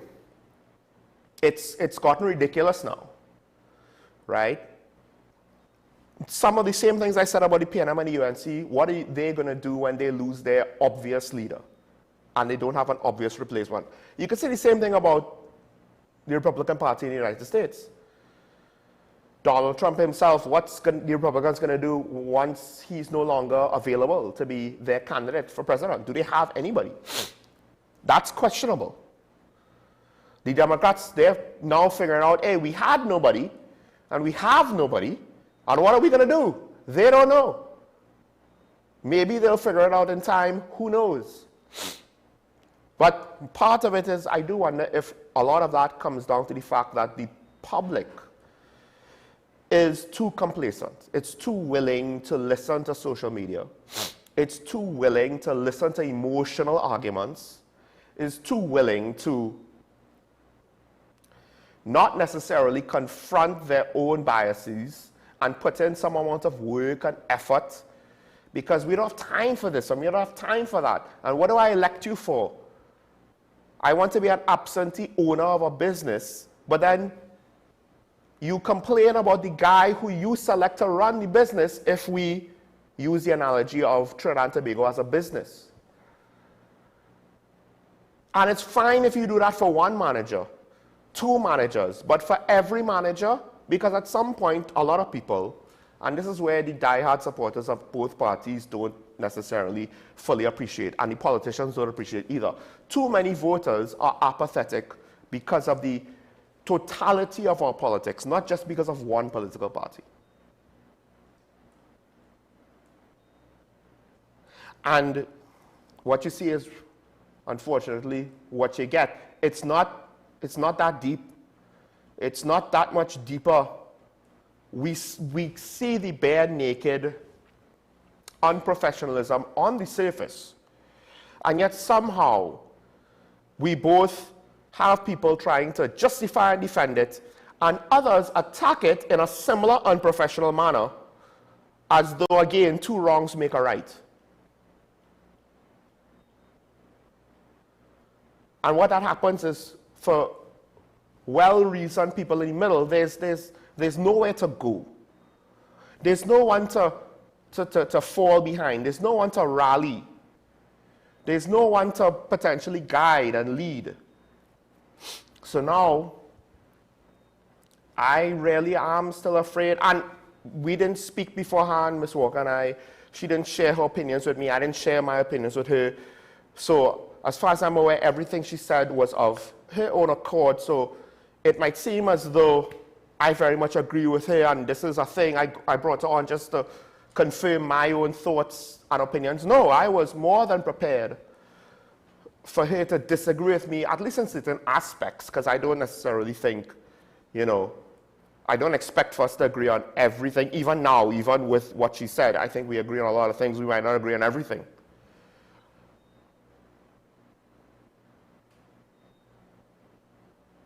And I could see where part of it is, and what scares me is, how quickly things have reached to this point. It took its time with the PNM, or at least it took a little bit longer with the PNM.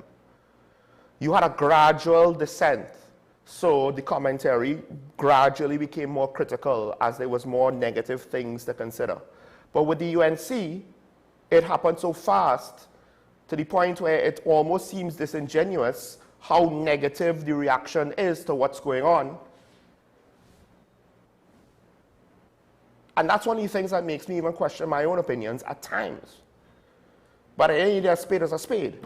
The sky is blue, the grass is green, and if you use the same metrics, the same standards, if you are consistent with it and not trying to make excuses and find mitigating circumstances in ways where you never would have before, and basically interject bias that you never would have had before, if you're not doing that,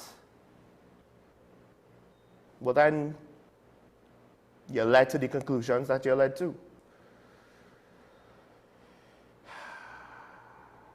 And perhaps there's something to be said about our culture not wanting to have to put in the effort on certain things.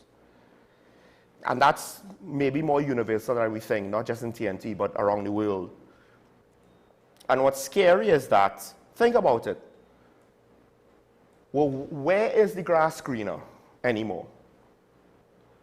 I wouldn't want to go to certain first world countries because the politics are the same. What happens at local and national levels of their politics is very similar to what happens here. So are you better off in a more developed country? Because some of them, the laws are harsher, the requirements are more rigorous, and justice is, in some ways, less fair.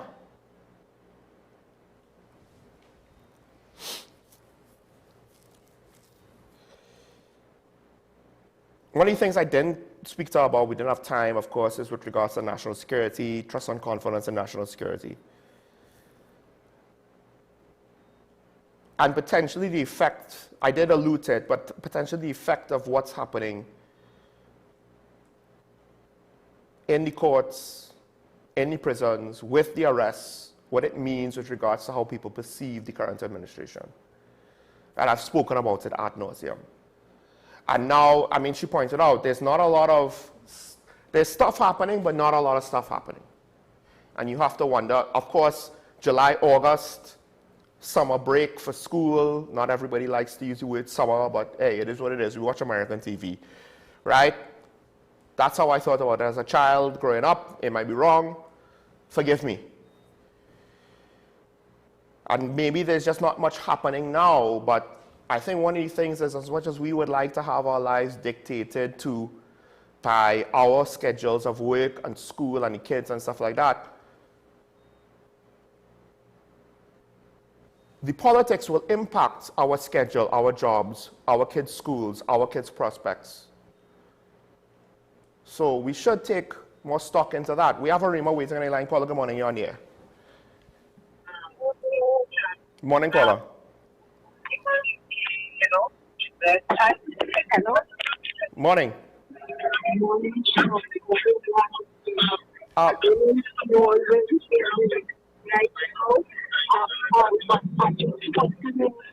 What's going on? How much I heard about these people that capsized, and I want to know a little more. I'm not sure right now. Mm-hmm. I don't know why look how much people are so nice and live in this world. What really going on? I feel like because some people inside it was I in both of them. All this person maybe people capsized. Okay, so they're like, I want to send out my condolences to all these families who lost their loved ones this boat. Understand? It's a heartbreaking thing, but I can understand it. Oh, God. All right, thanks. Thank you, caller. Caller was speaking about the situation with the boat that capsized in Guyana. Something that, I hate to say this, but on some level, one of the things you have to understand is that a first world country, things like this doesn't happen often. They still have large-scale accidents for various reasons, but they don't happen often because they learned hard lessons and they had to put things in place. We in the Caribbean are young, and we might not have learned all the hard lessons, and we might be a little too laissez-faire about certain things. Now, the one thing that was reported is that the captain and a crew member, they tested positive for marijuana. We don't know about, or at least I haven't read other details on what might have caused this situation. But the thing is, we know that we can do better with regards to things like this because Carl hasn't lost a plane. So if we want to do it, we can do it. But I do wonder if our laissez-faire attitude gets in the way too often. We have Move on the line. Caller, good morning. You're on air. Good morning, Sean. Morning. You know, Sean, I hope that Marsha comes back on before the end of the show because Marsha has said some very truths. Like? The kind of truths that the average Canadian, the average caller to not just this show, but to more shows, and the average educated elite, they don't say. And I agree with her when she says that for the length of time that the PNM has been in office, they have really done little to really develop the country. We should have been so far past this poor stage we are in with the length of time and the money they had while in office. But again, let me be clear. Last time I called, you got the impression that if we got rid of the PNM, everything will be all right. That's not what I was saying, Sean. Okay. Because I also agreed, as I told you again, that we need to get rid of the UNC first. But I always try to tell you that the biggest problem is the PNM. I'm not taking away blame from the UNC. But all I just say is that the biggest problem, and that is what we have to get rid of first.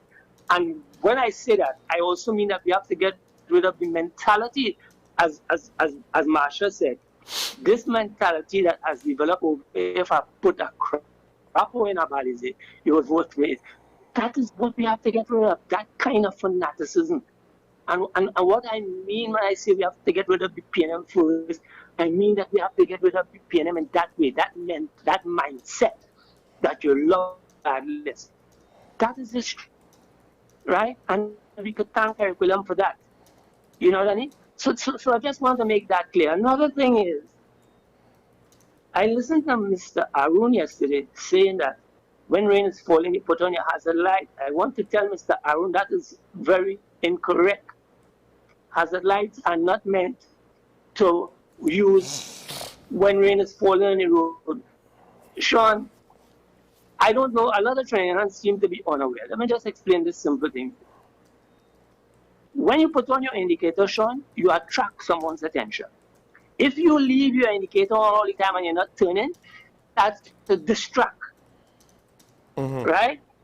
And if when rain is falling and the roads are slick, and you have on hazard lights all the time while driving, when you're about to turn a corner, you're not going to take off your hazard lights to put on your indicator. Come on, Mr. Arun must know that. So you will have your hazard lights on, and then you turn a corner and the person behind you don't know you're turning a corner. So come on, Mr. Arun, think of what you say. Okay? And the hazard lights in rainy weather would distract you after a while, and they would be reflecting off the road. So you'll be seeing the two lights blinking, and then you will be seeing two lights blinking off the surface of the roadway too. Tell Mr. Arun, think of what he's saying. Thank you. Thank you, caller. To be fair to ASP Arun, I don't know if he meant to say hazard lights, because the reason why I didn't correct him, I thought he meant headlights, and I just didn't realize, I think, that he said hazard lights, because that's what I thought of when we were talking yesterday. I thought he was talking about headlights, and I'm like, yes, put the headlights on, that's what you do. I mean, the modern cars now, the hybrids, the electrics with the computers and stuff and all the sensors, once it gets dark enough, it doesn't even have to rain, they'll put the headlights are always on auto and they'll just come on. So, of course, older models won't do that. You have to do it yourself. So I don't think he meant hazard lights. I could be wrong, but unfortunately, I didn't realize that's what he said in the moment. So I wasn't, I didn't think to challenge him on that. Do you mean hazard lights or headlights? And I'm just going with what you're saying. He said hazard lights. I'm not going to bother to fact check. That's not necessarily important. I think the key is more with regards to what lights are put on. I do think, yes, hazard lights, that's not something that people are accustomed to. And that's one of the things that's one of the tricky things with roads. What are people accustomed to? You kind of have to conform to that. Because, take this for example, when a car is waiting and a car is coming through or whatever, you know, sometimes when people beep their horn, it means I'm coming through. Sometimes when people blink their lights, it means I'm stopping. You make your turn. I'm waiting for you. But sometimes when you blink your lights, some people do that to say I'm coming through as well. And I've noticed this more in Tobago, less so in Port of Spain. I can't speak for the rest of the country. So that's one of the tricky things with regards to driving. So I agree with you, utilizing your hazard lights. While I don't necessarily think hazard lights are two, so it's both sets of indicators are on, I don't think it's going to necessarily confuse people with regards to the turn, or at least it's only going to do that, but I think it's going to cause people to like potentially misunderstand you in that way if they don't see their light or some other way. It's not going to necessarily be useful. Now the flip side is, on some level, hazard lights do give you better coverage, 360. I just think it's something that we're not accustomed to. So I don't know how effective it would be. I know headlights are a thing that is done. So that's what I thought he was saying yesterday. All right, I appreciate your comments and with regards to the PNM versus UNC. And I think it is not necessarily contradicting some of what I said after the last time you called, in that I understand that you think the problem is the PNM and the mentality of voting in the PNM, but I think it is very much, we need to more home in on the mentality. One of the things that Ms. Walker said was the organizational strength of the PNM. As a political party, it is more organized than, right? For better, for worse, it is what it is. In fact, that might be, yes, the thing that saves the party, but not necessarily improves the party as a body to govern the country, which is the problem.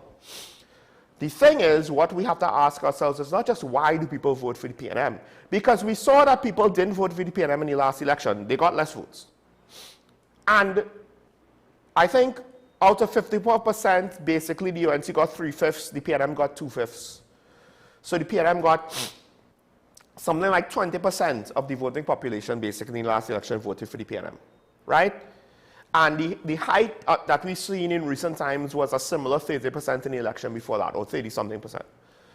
And the thing is, we have to ask ourselves, why is it that the PNM and their base, the minimum support that they are guaranteed to get by the people who are diehard PNM and so on, and people who appreciate, whether they over-appreciate or appropriately appreciate the PNM's organizational skills and structure, it's not as though they get 51% of the voting population to vote for them, to say that they always have a majority of the voting population. They tend to have a majority, at least in recent times, of the votes, of the voters who vote. So what is it about us that we cannot provide an alternative to compete with the PNM to secure a larger amount of votes than what they can regularly command? Because we just need a party to hit a 40% mark to essentially change the script. But the UNC can't do it either. Neither side could consistently get to 40% or higher. And I think it's that voter apathy, ironically, it's not so much the PNM or they convince the country to vote for them, it's that they convince a minority to vote for them and a majority of the country is not voting. And that's the dynamics we have to change. Clarkson, be on the line, caller, good morning, you're on here. Yeah. Hi, morning. Morning. Yeah, morning, Sean. Yeah, you know, we continue to say that PNM, try to make the population believe that PNM was so bad. You know, everything the PNM say, which was the correct thing, telling the people the right thing, all the UNC did was say the opposite and catch real people believing in that foolishness, you know. But PNM was telling the people the truth. And you know what made PNM get licked up? the propaganda with members who look like PNM, people who was out there going and selling propaganda, make population believe that Dr. Keith Rowley and Stuart Young, they was so bad. You understand? That is what sell this country out and away this mess. The propaganda was spreading because these same people today saying now they understand and recognize that the UNC had lied to them. You understand? Because they see it for their own self now. Everything coming to pass. Up to now, we don't even know if this UNC going to the IMF and the IMF telling she, well, you have to do these things, closing down all these places, because that's what the IMF just really do. They make you close down things that they tell you, well, hey, in order to get money borrowed, you have to do certain things. And she not speaking to the population, and neither many of the media people not asking her to come out and speak to the population. She just believe, well, I will tweet just like Donald Trump and do all that nonsense and get away with it. That is what she's doing. That is what the government and the day doing. But we know that this propaganda was sell. And not only that, people in the PNM too sell out themselves, because they didn't want to Stuart Young. And that was the man to run this country. I'm telling you, that was the man to run the country. Because how you call them, Dr. Keith Rowley put everything in place. And this government come and mash it up. That's what's going on. And people are not coming out and speak. You understand? And people who talking, and this whole country messed up right now. It messed up. Sean, thank you. Thank you, caller. Now, I won't agree with UNC propaganda sank the PNM. I think the PNM sank themselves. I think not a lot of people were necessarily paying attention to UNC propaganda, and it wasn't going as viral when they were in opposition. What happened was the failures, the controversies of the PNM, and the election process, and the election results, and the campaigning, that then gave the UNC legitimacy that it didn't have in opposition. It didn't, right? But we vote people out. So when we vote people out, now all of a sudden we put the UNC on a pedestal. And to be fair, they did the right thing with that pedestal for a few months. The months leading to the election and maybe a couple months after that. They said mostly all the right things, and they were very positive. And the country then, of course, gave them a lot of goodwill for it. The problem is that it lasts, right? But that process gave their messaging a certain degree of legitimacy that is now, it's going to take time for their excess to slowly chip away at their messaging. Because that's what happened with the PNM. It took time. Although I would argue that the PNM really made some compounded bad decision on top of bad decision in the last couple of years, and they weren't so bad maybe before. But it's hard to know what they would have done without COVID, right?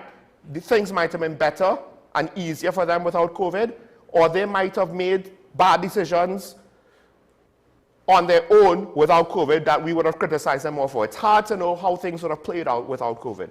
But I wouldn't necessarily say that the PNM, yes, the UNC propaganda is a thing now, but it's a thing now because now they have the legitimacy of winning an election, of having a successful political campaign, and being the government. But their propaganda, I don't think, is what led them to win the election. It helped. It helped a little bit. But I agree. I think this is more voting them out. Now, Stuart Young, regardless of his ability, and I don't think anyone questions his intelligence, he's always been viewed as one of, I think, the most intelligent politicians in Parliament, period. And by default, one of the most capable. Because I agree, I think a lot of politicians are selected for their loyalty. And on average, if loyalty is your priority, ability is not guaranteed to follow. And you see that with certain prominent people in cabinet, both now and then. Now, the thing with Mr. Young is, not only did he have the baggage of how he was positioned as Keith Rowley's successor, but seemingly he had zero awareness with regards to how to operate with that challenge presented before him. And he did a very poor job in general presenting himself to the public as a candidate in the election. A very poor job. It probably was a grave mistake, but we could say that with the benefit of hindsight. But I would argue people were very taken aback and taken by surprise at the snap election call. And in hindsight, probably shouldn't have done it. Probably should have given himself as much time as possible to show a certain amount of stability. At the very least, a certain amount of stability. But you now get sworn in, you now swear in a cabinet, then you call an election. I don't know what he was thinking.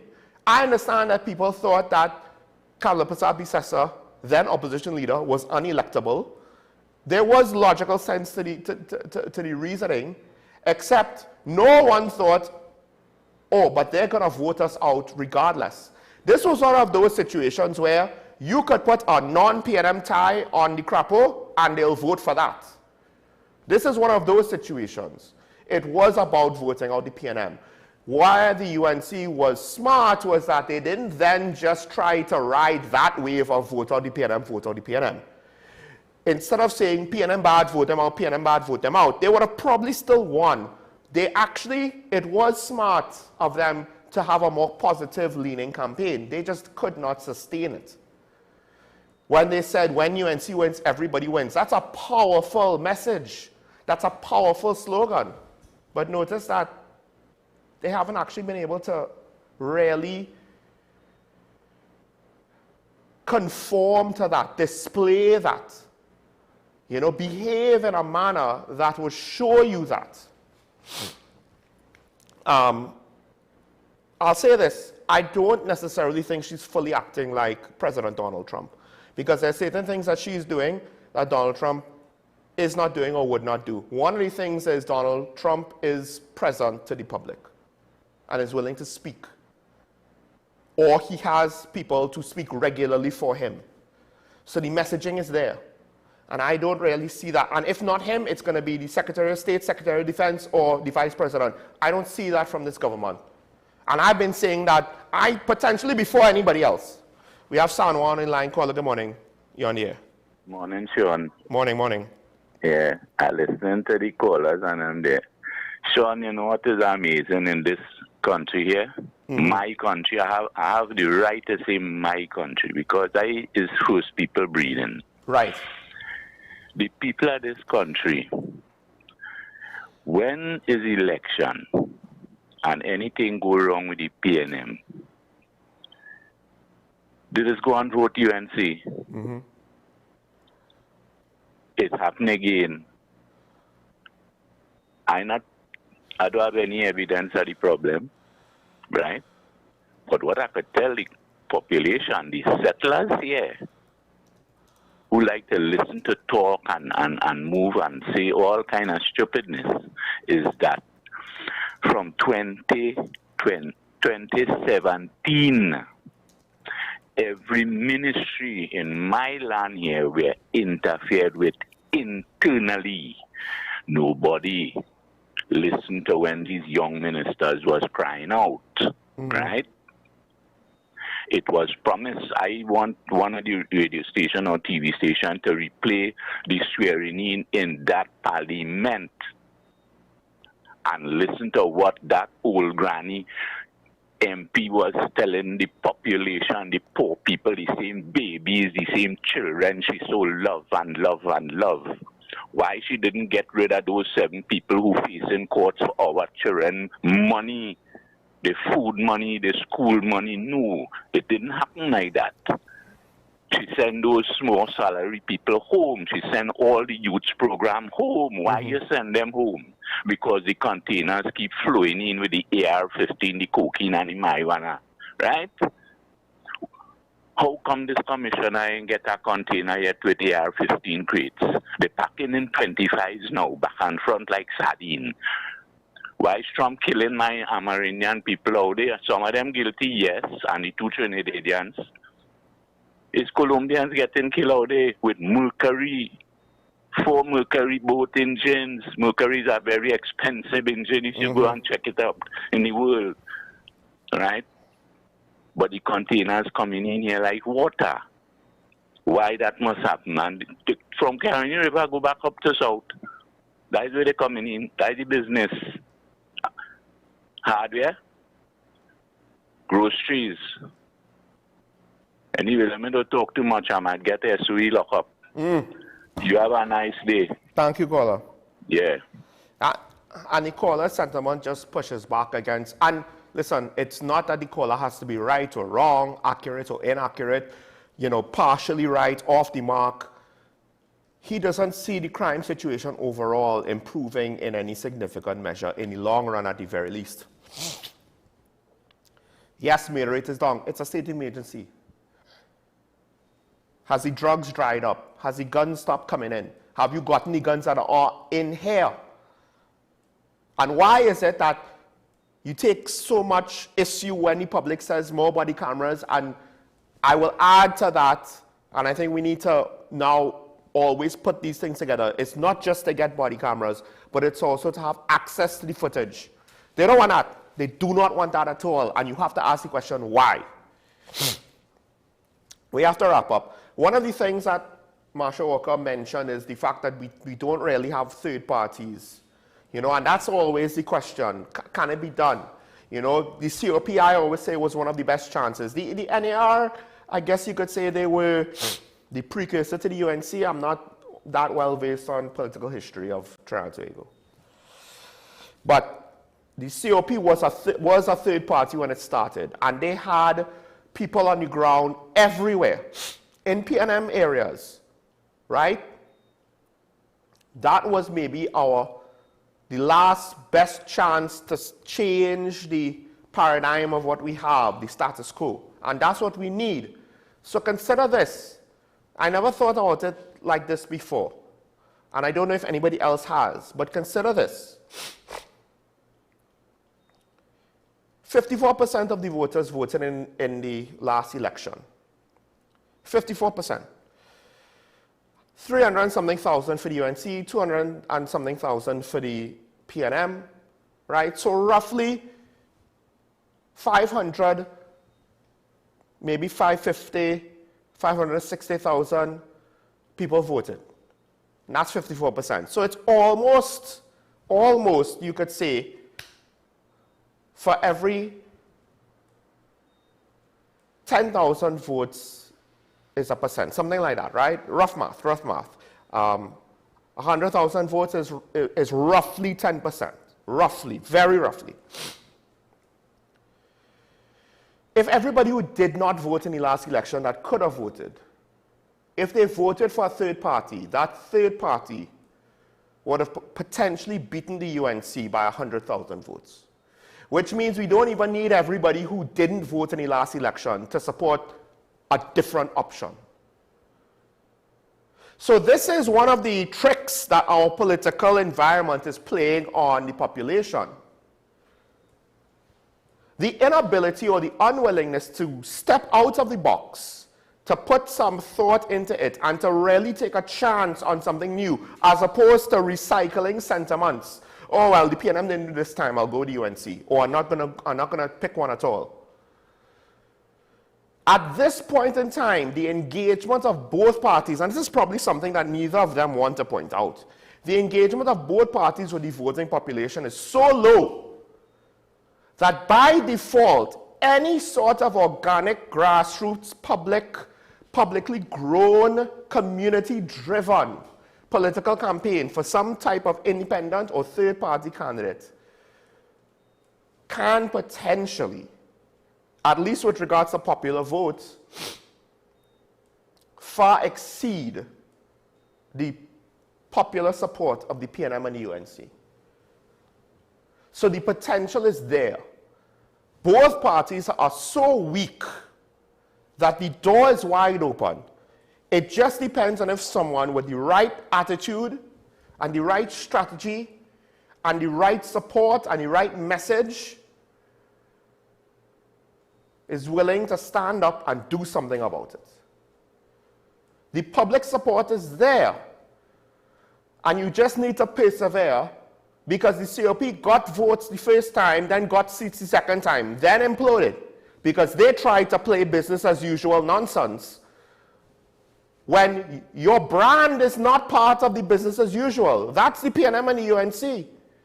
Your brand was something new. The moment they forgot that, the moment they tried to fall in place with everybody else, as though, right, and now we could be the same old as everybody else, they fell apart. Because they lost sight of what their product was. And any third party has to persevere, because you can't think of the short term, oh, we failed in one election, disband. No. And this is a human feeling where no one wants to take the long view. No one wants to put long-term effort. No one wants to have long-term plans. No one wants to have patience. Everybody wants to enjoy the fruits of the labor now. Which then tells me that your agenda was not actually to make a difference or make a change. Your agenda was to find a career path for yourself, to enrich yourself, at least in too many cases, right? But hey, look, Wilson Ducran, he's employable outside of politics. Maybe that tells you something about the strength that he had as a candidate. But people knew better and wanted to replace him, because a new leader got them to bigger and better things. Oh wait, that did not happen.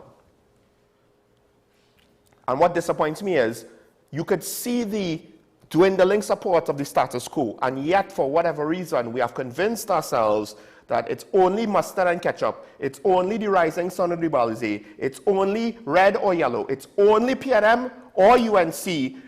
Never shall there be any other option. Look how well that's working out for us. But it's not as though people are, in the vast majority of voters, proactively selecting or buying into this situation. No, the vast majority of voters are opting out. Well, not the vast majority of voters. A significant enough of a minority is opting out, significant to the point where it could defeat the public support of either of the two parties in terms of voting numbers, in terms of popular vote.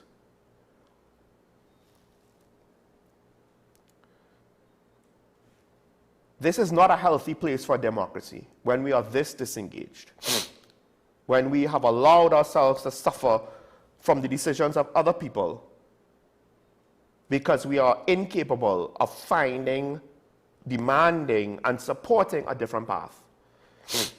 I don't know if people just didn't like Gary Griffith. But if you're going to not exercise your right to vote, what's the point of calling it a democracy? What's the point of living in a democratic country?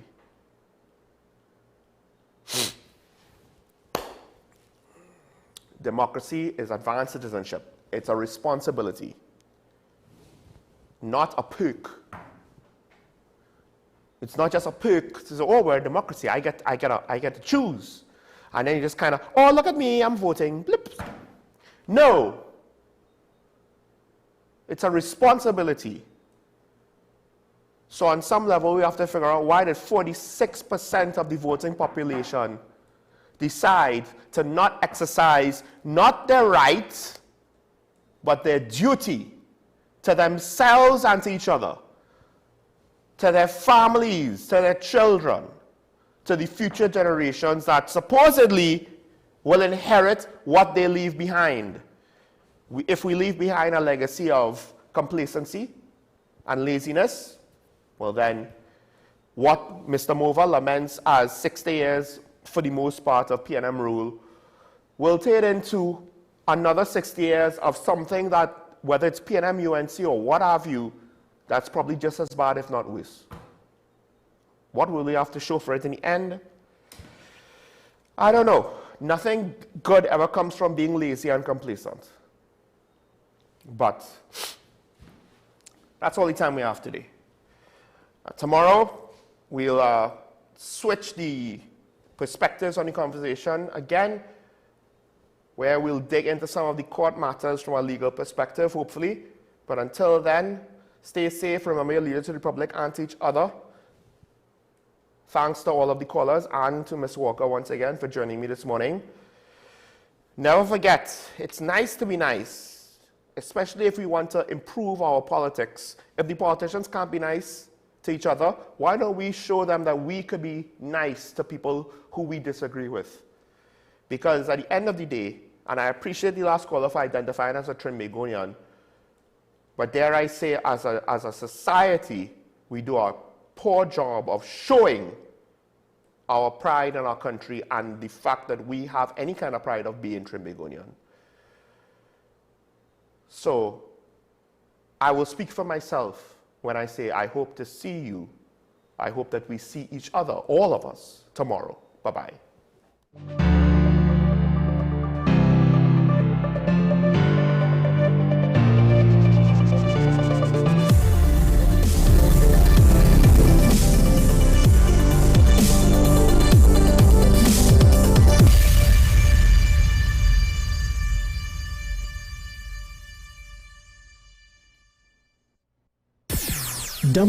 WESN